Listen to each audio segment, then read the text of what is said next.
You're listening to the Cyberwire Network, powered by N2K.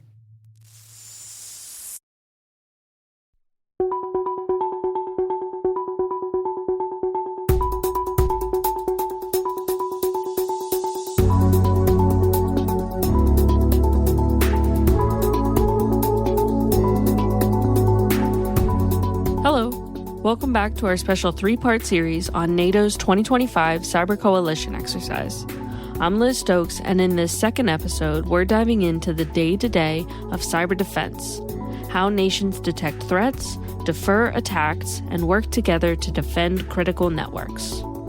In this episode, my brilliant colleague Maria Vermazes will guide you through our journey in Tallinn, Estonia, sharing the sights, sounds, and human stories that bring this exercise to life. Together, we'll take you behind the scenes of one of the world's most complex and high-stakes cyber exercises, meeting the people who make it happen and show you why the human factor is just as important as the technology in defending against modern cyber threats. So, let's open our time capsule and step into a day at NATO's cyber range.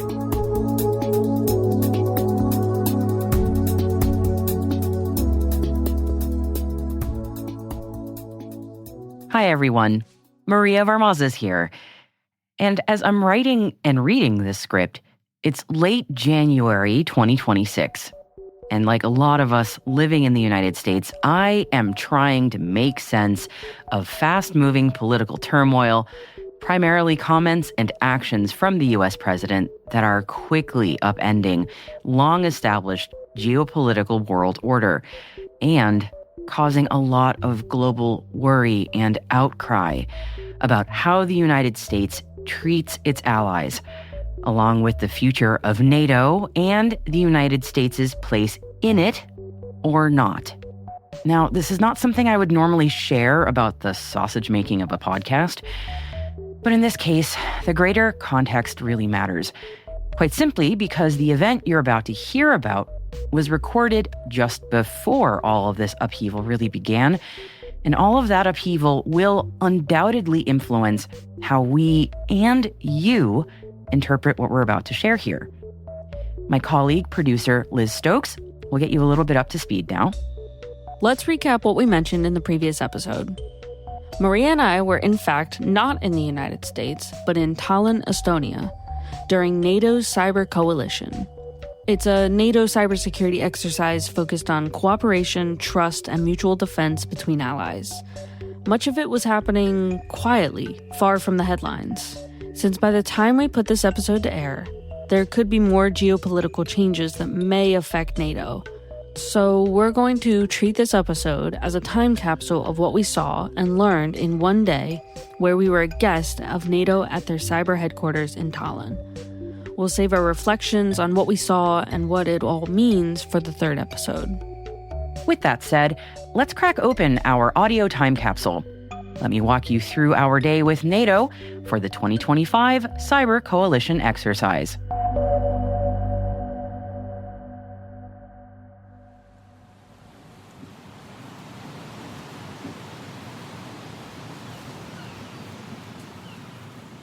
It is Tuesday, December 2nd, 2025. And we actually saw the sun and some blue sky for the very first and only time this morning for just a few minutes as we headed out from our hotel at 8:30 a.m. On our walk, Liz and I walked past the Estonian Foreign Ministry. The Estonian flag is flying proudly out front, and right next to it, same level and size, the Ukrainian flag. It's top of mind for me, and I'm sure many Estonians as well, that later today, Russian President Putin is due to meet in Moscow with a U.S. envoy to negotiate a peace agreement in Ukraine. It's been all over the news just about everywhere we've gone. I get the impression that people don't have much faith that it'll happen, but hold out hope just in case.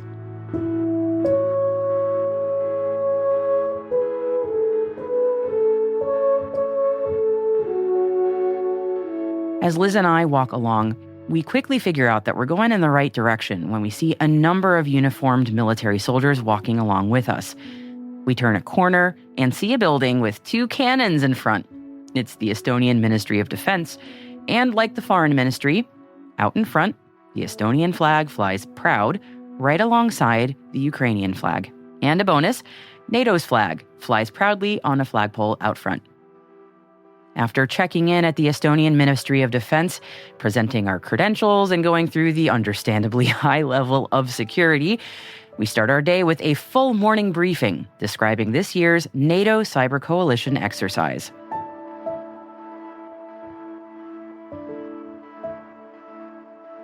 We hear a crucial phrase a lot this morning and throughout the day. We mentioned it in episode 1, but that phrase is collaboration, cooperation, coordination.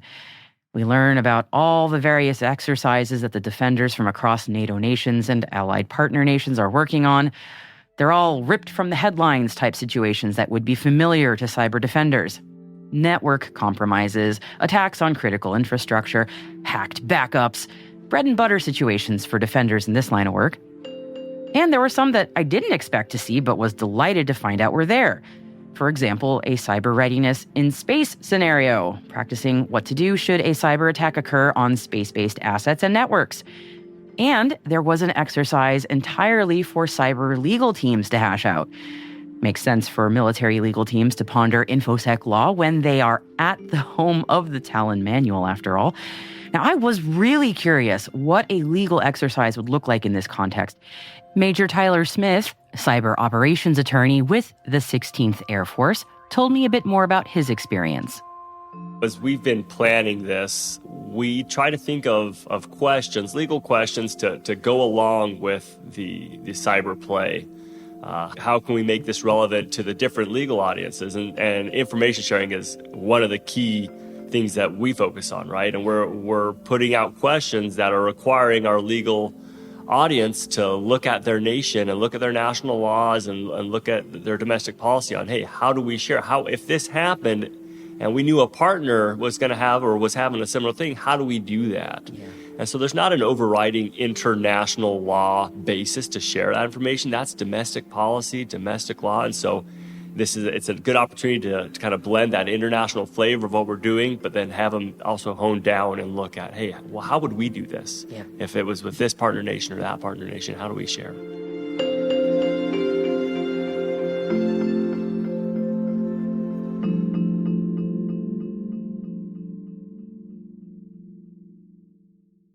So of the 7 possible scenarios or storylines in the NATO parlance, including the legal one, it was ultimately up to the participating national teams to decide what they wanted to try out during the 2-week exercise, one storyline or many.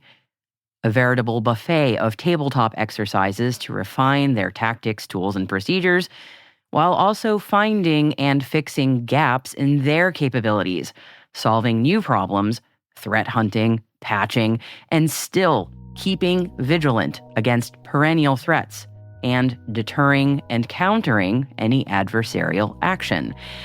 And this being a military exercise, of course, adds an entire level of interesting complexity above what we might normally think of as tabletop exercises. The defensive work being practiced here is not just within a NATO alliance or a national military level, but importantly, it is also with national or international civilian industry. Think about it. Usually the military doesn't own the networks that it operates on, but military operations on that infrastructure can absolutely affect many, if not all of its users. So coordination, there's that word again, with the civilian side is a major part of this exercise, as is planning and understanding the operational effect of doing military operations on civilian cyber infrastructure, mitigating risk while still working effectively. And crucially, you've got to make sure you're not missing anything. And like any good training exercise, there were boundaries, of course. For example, everything was non-offensive work. No hackbacks, no red teaming. There are other exercises for that. Cyber Coalition is all about detection, deferment, defense. And while NATO was happy to share some information about the tools and tactics that they've been developing to aid their defenders, it was clear that the core of the entire exercise is really all about the human factor. Getting people to talk to each other, learn how to better work with each other, find new ways to more efficiently gather and quickly share the kinds of information that can turn the tide of battle. A phrase that can sound like hyperbole most of the time, but in this case, not an exaggeration. Here's U.S. Navy Commander Brian Kaplan again on the human challenges at play. We would love the nations to, jump right in and share stuff, but it's never the case. Really, it takes sometimes nations that have participated in the exercise for years. They're more comfortable. They have a better system in place, knowing what they can share, what they can't. Some of the newer nations that are participating, they're more timid to really either ask questions to other nations or provide information to nations. So it is a challenge, and the key for us to kind of keep things moving in the direction that we would like it to go, which is the collaboration, the coordination, and the cooperation, is to have mechanisms in place that kind of steer the nations during the storylines, to get them to kind of go outside their comfort zone, to coordinate and work with the nations to try to get further along in the story.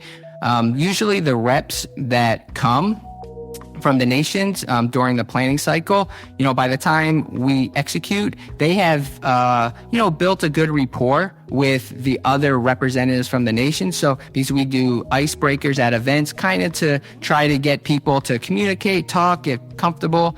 So when it comes to the execution part, they're more willing to help. Now, the more difficult part is their nation back at home to be willing to provide the representatives here with some of that information to then share it. So yes, it's definitely challenging, but it's a good challenge. And that's why we really have the exercise to kind of push those boundaries and get the flow of information, up and down, left and right. And it really does help out.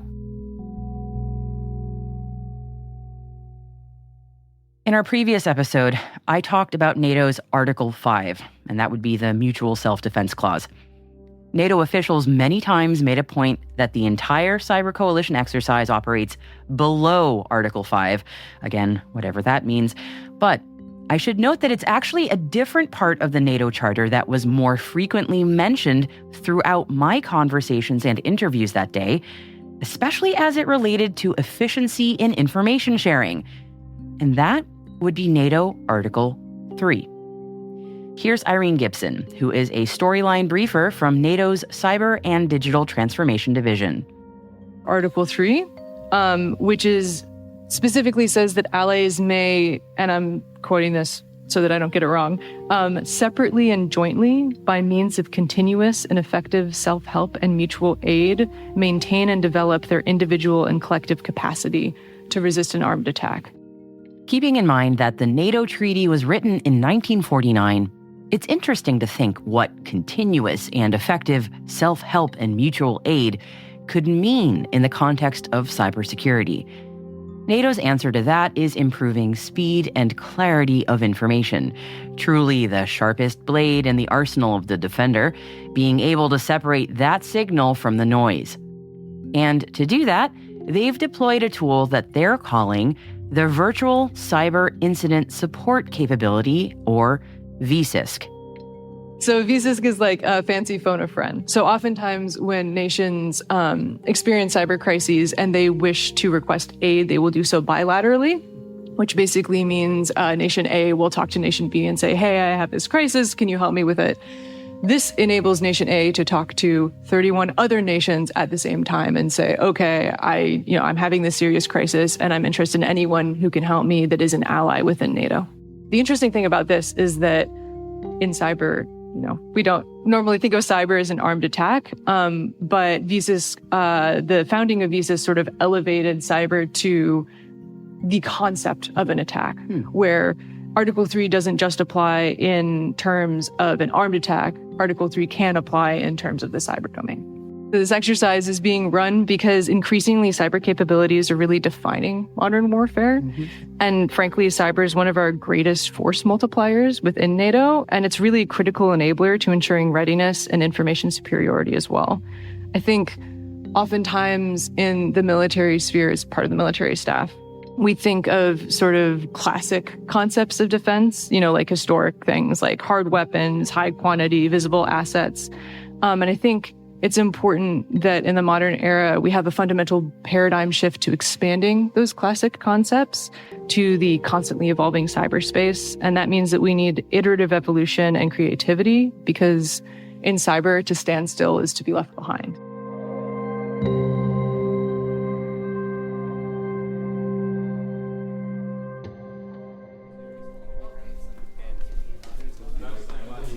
At this point, I was pretty eager to actually see some of the people doing all of this crucial work and using these new tools.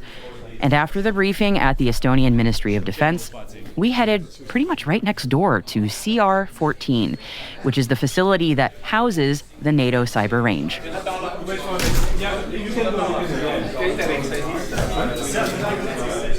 Now, CR-14 was even more locked down than the Ministry of Defense. For those that know the military parlance of a SCIF, or Sensitive Compartmented Information Facility, that is essentially where we were headed. A SCIF is a space where highly sensitive military intelligence is shared, so security is intense. We were instructed to leave behind anything that could transmit a signal. No Wi-Fi or Bluetooth at all, which meant phones and laptops were obviously out. Personal smart devices had to go too, including my smartwatch and Maria's, along with earbuds. Thankfully, though, we were allowed to bring our audio recorder since it doesn't have any radio capabilities. And since I'm never without a notepad and pen, falling back on analog in a cyber range allowed me to take a few notes. As media, our presence in this military facility required specific protocol to protect classified information. Perhaps as a little girl in my wildest princess fantasy days, I might have dreamt of a dedicated escort and having my presence announced to a room before I entered it. But the reality of it was nothing like what kid me might have imagined. We were loudly announced before we entered any kind of room for the defenders' benefit, not so they could look busy for us media types, but so they could specifically not look busy. Stop handling sensitive information, close down important windows on your workstations, don't talk about anything secret. Everybody, the press is here.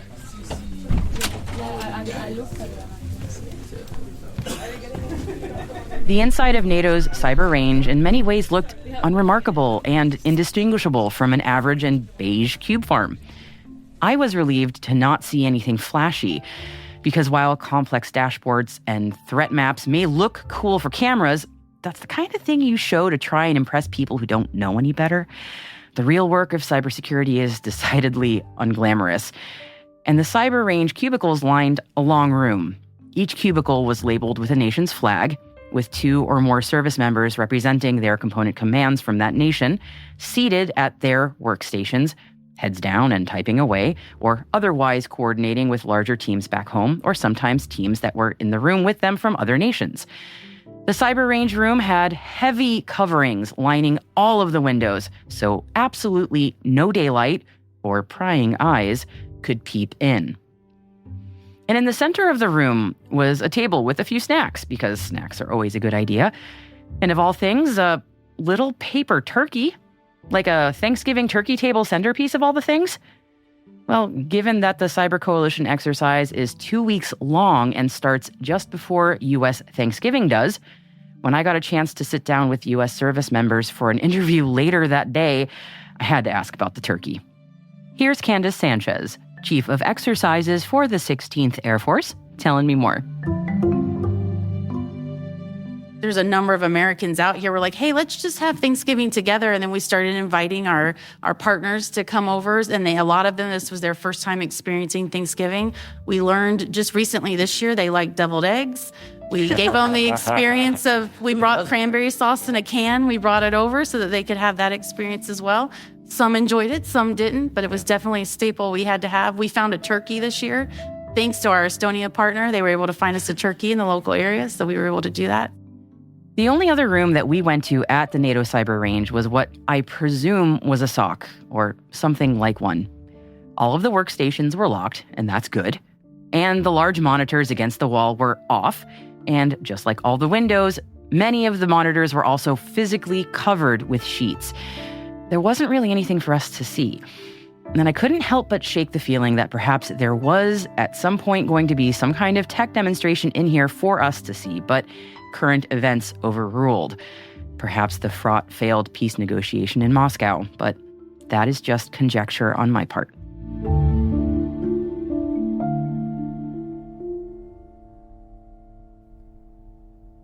It bears repeating that NATO Cyber Coalition is a defensive military exercise. On its own, it's kind of extraordinary that we even know of its existence. No one here is going to be imparting any tips and tricks here for the practitioner, nor was there much concrete detail about what the defenders at this exercise did. So temper your expectations, okay? Without tipping their hand too much, NATO wants us to know that they are practicing for a lot of different scenarios. They also want any potential adversaries of NATO to know this as well. And over the course of the day, I found many interesting parallels on how, over the years, this specific exercise seems to have followed the maturity of the cybersecurity world in general. For a long time, when talking about tactics, tools, and procedures, that last bit, the procedures, seemed to get a bit shortchanged compared to the tools. The promise of that single pane of glass, that one perfect tool from that vendor that's definitely not overpromising, that might be the silver bullet to make up for major gaps in security hygiene. Oh, if only. Tools are bits, they're a gadget, they represent potential for efficiency, maybe even ease. Generally, they work or they don't. Binary. Humans, however, we're messy. We poke holes where they don't belong. We break things that we're doing just fine. So it stands to reason for both the industry and for military alliances like NATO that the human side of cybersecurity is where a lot of work remains to be done. And to me, the best perspective on that is from Major Tobias Malm of the Swedish Armed Forces. He's been a participating member of the NATO Cyber Coalition for 13 years now. A highlight for me was hearing his thoughts on how much this cybersecurity exercise has changed. When I started like 13 years ago, it was very focused on the technical part, where you had these technical training audiences who solved some technical issues. Yeah. And then it has developed to what it is today, where you have a much more complex system of sharing information. It's emphasis the importance of cooperation within the alliance.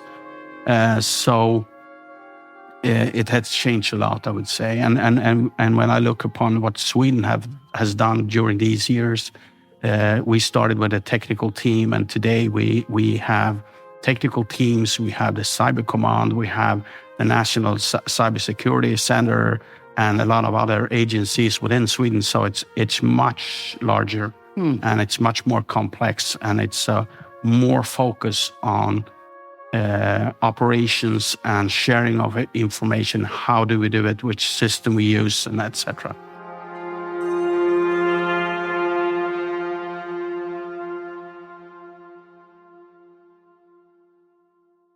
It is always tempting to point to the technical solution, and certainly there are those. But truly, a lot of the growth and the challenges come down to the human factor. It's those 3 C's again: collaborate, cooperate, coordinate. And in the end, they're really one big C: communicate. The whole domain with cyber, since it's not geographically locked, we need to share information and work together with others. And we need to train that because it's not that easy as you can imagine. So for us, this exercise is very important to actually know which system should you use for which information. How do you pack the information? Which information is relevant to the others, and sort of just train how you communication, I would say, because we are usually not that good at communication as a human. So we need to train that. And this is an excellent opportunity to do that.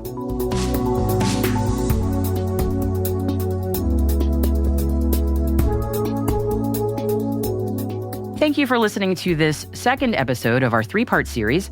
I enjoyed cracking open the time capsule of our day with NATO in Tallinn back on December 2nd, 2025.